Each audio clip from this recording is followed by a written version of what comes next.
Les végans tuent aussi les animaux.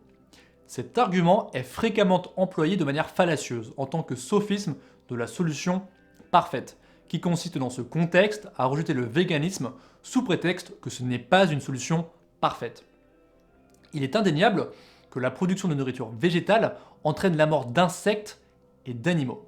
Mais parce qu'il nous est impossible de vivre sans causer un minimum de souffrance, alors nous ne devrions même pas essayer de la réduire là où il est possible et aisé de le faire, voilà qui paraît insensé.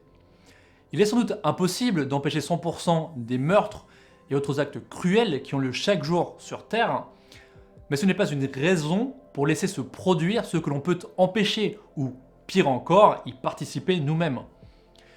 Ce sont aujourd'hui plus de 70 milliards d'animaux terrestres sentients que l'on exécute chaque année, plusieurs centaines de milliards d'animaux aquatiques, et nous devrions continuer ainsi parce qu'en étant végétaliens, nous consommons des aliments qui auront entraîné la mort d'une minuscule fraction à peine de ce nombre pendant les procédés de récolte, entre autres. Il n'existe pas de données précises sur le nombre d'animaux sentients qui périssent durant la production de nourriture végétale.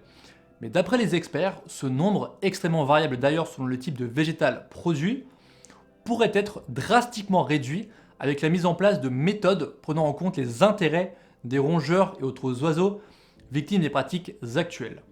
Des méthodes qui, dans un monde où le véganisme serait la norme, tendraient nécessairement à minimiser le nombre de victimes et leur souffrance. Ensuite, le fait est que les animaux d'élevage consomment davantage de végétaux que nous, ce qui ajoute finalement à leur mort à eux celle des animaux qui périssent dans les monocultures destinées à les nourrir. Pour conclure, le véganisme n'est pas la solution parfaite pour éliminer toute souffrance, mais il permet sans nul doute de la réduire drastiquement. Et c'est déjà beaucoup pour les milliards de victimes oubliées de ce monde.